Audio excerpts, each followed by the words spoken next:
안녕하세요. 경제 기자 출신의 베스트셀러 작가 8권의 책을 썼고요.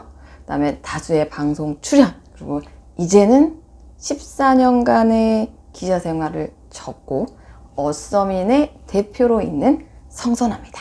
투자에 대해서 관심을 가지게 된 거는 2011년도에 기자 5년 차였는데, 흑수저가 정말 아끼고 절약을 해가지고 강남의 빌딩 부자가 된 분, 그분을 제가 부동산부에 있을 때 인터뷰를 하고 난 이후에 엄청나게 큰 충격을 받았었죠.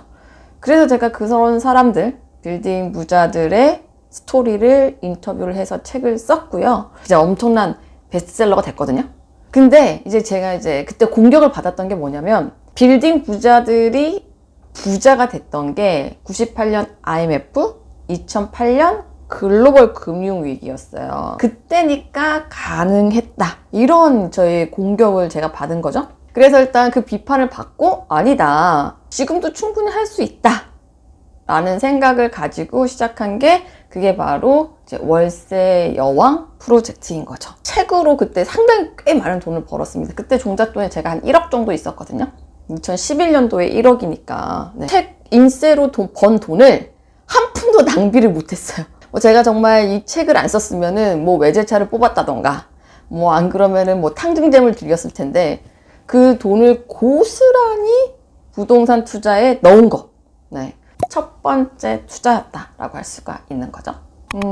투자의 성과, 사실은 제가 막 열심히 투자처를 찾아다니거나 그런 건 아니었어요. 근데 저는 달랐던 점이 있다라고 하면, 어떤 사람들은 자기가 부동산 업계에 있지만 그걸 내 정보로 받아들여서 실제로 투자하진 않아요. 근데 저는 딱 봤을 때 투자처가 보인다, 그럼 돈을 바로 질렀습니다. 그래서 제가 샀던 게 강남에 있는 공동주택이죠. 강남에 집이 있고, 일단 그게 제일 큰 자산이죠. 제가 수익률로 따지면 600% 정도 됩니다. 주식의 수익률 같은 걸로 환산을 하면 600% 정도고요. 부동산으로서는 일단은 그게 지금 현재 남아있고, 그 다음에 강남의 상가, 이거는 지분으로 가지고 있는 거라서, 강남의 상가에서도 월세가 한 달에 한 85만 원 들어오나? 근데 솔직히 제가 그 부분에 대해서는 별로 그렇게 신경을 잘 안 써요. 그리고 지금은 다 매각을 했지만, 제가 아파트를 지방권 토탈에서 한 5개 정도 했었고요. 오피스텔 투자도 했었고, 빌라 투자도 했었고, 이런 것들은 거의 손해보고 판 건 아무것도 없어요. 다들 수익을 내고 팔았고, 그 다음에 제가 해외 주식 쪽을 투자를 시작한 게 코로나 이후부터 굉장히 많이 늘렸어요. 그래서 저는 국내 주식 투자는, 직접 투자는 거의 안 합니다. 그리고 대부분 금융 투자는 해외 주식 쪽으로 하고 있고, 지금 해외 주식을 적극적으로 한 이후에 지난 9월 달에 시장 흔들릴 때 수익 관리한다고 한번 정리를 했는데, 코로나 때는 국내 ETF로만 제가 500만 원을 벌어서 그때는 전액을 제가 기부를 했었어요. 부동산 투자 같은 경우에는 한 번에 오랫동안 굴려서 큰 목돈을 버는 용도고, 금융 투자 같은 경우에는 단기적으로, 저는 주로 월 단위로 수익을 내는데, 국내를 합쳐가지고 한 달에 투자 수익으로만 제가 열심히 하면 200~300은 기본으로, 열심히 하면은 한 500~600? 이 정도는 나올 수 있는 것 같아요. 근데 열심히 하느냐 안 하느냐, 제가 일을 더 열심히 할 때는 안 나와요. 근데 저는 이걸로만 돈을 버는 게 제 목적이 아니기 때문에, 그래서 약간 목적이 딱 나눠져 있어요. 부동산 투자는 장기 투자로 오래 목돈을 만드는 시세 차익용, 주식 투자 같은 경우에는 단타로 현금 흐름을 만드는 용. 근데 이 주식 중에서도 저는 중국 주식 같은 경우에는 5~6년 정도 투자를 하는 것들이 있어요. 수익률이 지금 현재 대부분 2자릿수거든요. 중국 주식은 제가 단타를 하지 않고 장투로 가져가는 그런 부동산과 비슷한 종목으로 가져가고 있습니다. 투자 레터를 처음에 기획을 했던 거는 제가 회사에 있을 때였었는데, 저는 그때 주목했던 게 구독 경제라는 거죠.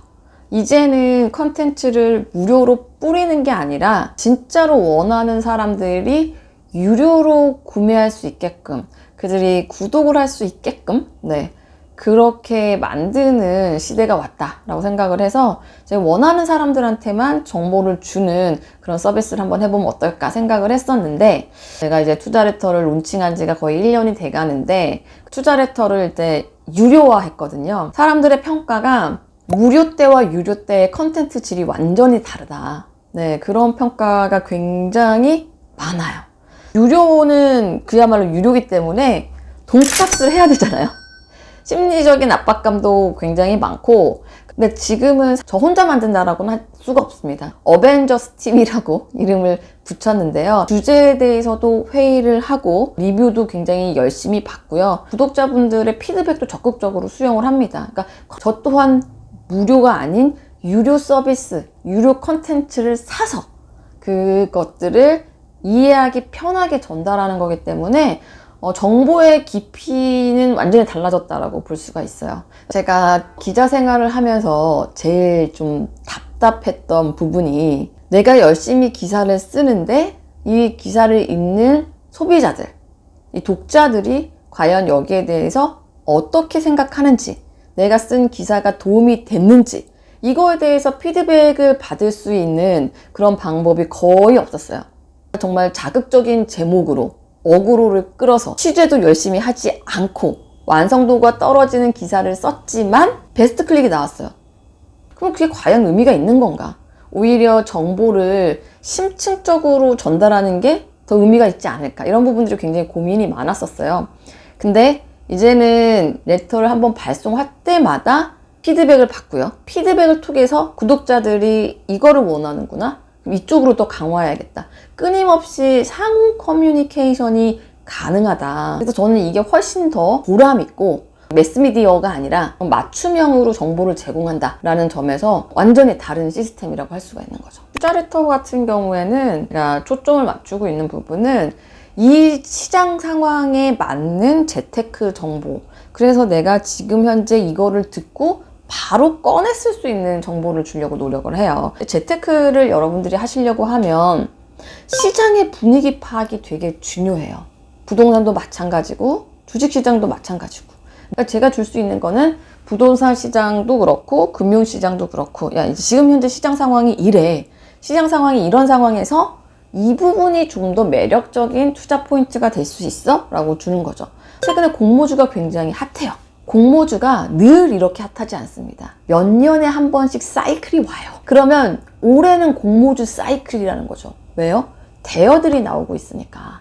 뭐 SK 바이오팜이라든지 최근에 있었던 카카오 게임즈라든지 지금 있을 뭐 빅히트 엔터테인먼트, 이런 애들이 나와줘야 공모주가 핫한 거거든요. 그리고 시장의 유동성이 풍부해야 돼요. 근데 이 두 박자가 맞아 떨어지기 때문에 지금 현재 공모주 시장이 핫하다. 그럼 우리도 이런 공모주를 해야 된다. 이런 걸 알려주는 거고, 부동산 같은 경우에는 지금 규제가 굉장히 심해졌다. 그러면은 이 규제가 심한 상황에서 어떤 틈새를 찾을 것인가, 이런 부분들을 설명을 해주기 때문에 대부분 혼자서 하게 되면 제가 봤을 때 성공할 수 있는 확률이 좀 떨어져요. 정보도 한계가 있고, 제일 중요한 거는 매매, 매도, 이런 부분들에 대해서 이제 확신이 없기 때문에. 근데 이제 투자레터 같은 거를 읽다 보면, 아, 내가 이 정도로 생각하고 있었는데 이 타이밍에 매수를 해야겠구나. 아, 이 타이밍에 내가 매도를 해야겠구나. 이런 자기 어떤 의사결정을 판단하는 데 있어서 합리적인 근거를 여러분들한테 제시할 수 있는 거죠. 제가 찐팬들이 많은 거에 대해서 약간 잘 모르겠고, 솔직히 뭐 찐팬들이 저를 왜 좋아하는지는 잘 모르겠어요, 솔직히 말씀드리면. 근데 이제 제가 곰곰이 생각을 해보면 그 제 멤버들이라든지 이런 분들한테 주려고 하는 거는 돈을 내서 이렇게 왔다라고 하면 저는 그분들한테 일단은 성실하게 정말 돈값을 해야 된다라고 생각을 하고, 그러기 위해서 또 굉장히 또 치열하고 열심히 사는 것, 열심히 안 사는 사람이 누가 있겠냐마는, 제가 또 해주는 코멘트들이 뭐 도움이 돼서 또 돈을 많이 벌기도 하고 취직을 하기도 하고 이직을 하기도 하고, 저희 주변에 청약 당첨되는 사람들이 되게 많아요. 사람의 이제 운이 바뀐다라고 그럴까요? 그런 거 이외에는 사실 스스로도 잘 찾을 수가 없네요.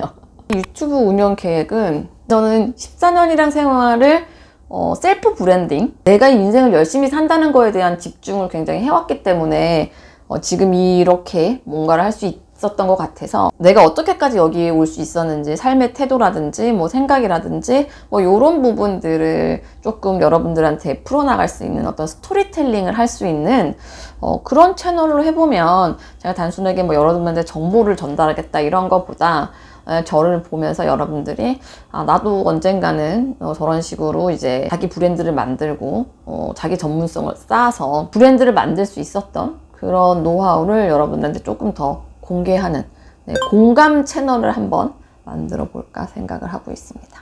지금까지 이제 그 성선아 TV를 사랑해 주신 분들이 굉장히 많은데요. 제가 그동안에 조금 이제 회사를 이제 세팅하느라고 시스템을 만드느라고 약간 좀 정신이 없고, 그리고 유튜브에 좀 사실 좀 신경을 많이 못 썼었어요. 투자 레터 유료화도 하고 막 이러다 보니까. 하지만 제가 이제 제 채널을 구독해 주시는 분들에게도 굉장히 많은 관심과 사랑을 가질 예정이니까 여러분들도 저에게 애정을 주세요. 구독, 좋아요 잊지 마시고요. 고정 댓글에 투자 레터 구독하기도 있으니까 레터가 마음에 드시는 분들이 있다라고 하면 구독도 잊지 말아주시기를 바랄게요.